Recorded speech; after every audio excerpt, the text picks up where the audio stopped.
दोस्तों कुछ लोगों की सोच ये होती है कि हमेशा वो आप लोगों को गलत साबित करने में लगे रहते हैं कि जो भी आपने किया है अभी तक या जो आप कर रहे हैं, जो अभी आपका डिसीज़न है वो सब गलत है, सबसे ज़्यादा उनको पता है। कुछ कुछ ऐसे लोगों से क्या होता है, आपको थोड़ा सा नुकसान हो जाता है उनकी बात मानने पर, उनका डिसीज़न फॉलो करने पर, उनका कहा मानने पर, या उनकी जो गाइडेंस है उनसे आपको काफ़ी नुकसान हो सकता हुआ हो या हो रहा हो। ठीक है, तो ऐसे ऐसे बहुत सारे लोगों से हमें कोशिश करनी है, ऐसे लोगों से बचना है। ठीक है, ये लोग क्या करते हैं बेसिकली, ये एक तरह का आपके ऊपर एक्सपेरिमेंट कर रहे हैं, एक अथॉरिटी भी दिखा रहे हैं और एक एक्सपेरिमेंट भी कर रहे हैं कि अगर मैं अपनी गाइडेंस उसको दूं, ठीक है, तो 100% चांस है कि ये जो गाइडेंस होगी वो बढ़िया ही होगी।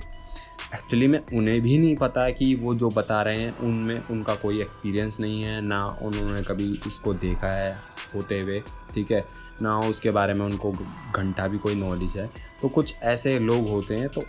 वो कुछ मेंटली अनस्टेबल आप कह सकते हैं, ठीक है, आम भाषा में कहना चाहें तो ऐसे लोग कुछ इंटेंशनली भी करते हैं, ठीक है, वो उनको मेंटली अनस्टेबल की दूसरी कैटेगरी में रखा जाएगा।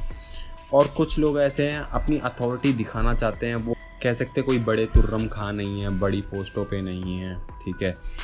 फिर भी वो अपनी अथॉरिटी दिखाना चाहते हैं क्योंकि वो किसी के नीचे काम कर रहे हैं और उनका हमेशा से ही अंदर के मन की चाहत रही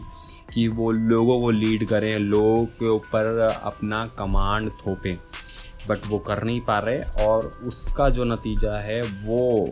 ये हो रहा है कि वो अपनी जो राय है ज़बरदस्ती आप पे थोपते हैं, आपको इंस्ट्रक्शन देते हैं किसी काम को करने के लिए,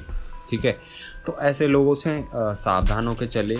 जो आप कैलकुलेटेड रिस्क लेके कर रहे हैं और आप चाहते हैं कि कोई जो एक्सपीरियंस हो मेरे आधार पे हो, मेरे डिसीजंस के आधार पे हो, तो आप अपने डिसीज़न खुद ही लें, ठीक है, कोशिश करें कि वो खुद ही हों, ठीक है, या घर के अंदर ही डिस्कस करके वो डिसीज़न आए, ठीक है।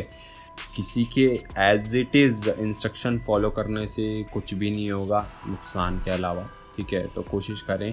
कि अपने एक्सपीरियंस बनाने की कोशिश करें। अगर आप उस चीज़ में, उस बिज़नेस में, उस काम में, उस एग्ज़ाम में फ़ेल भी होते हैं तो आपको पता रहेगा कि फ़ेल का वजह ये है। अगर उनके आधार पे करा तो आपका फोकस हमेशा उन पे रहेगा कि उनकी वजह से मैं फ़ेल हो गया, इसने ऐसी ही सलाह दी थी, फलानी दी थी, ढमकानी दी थी।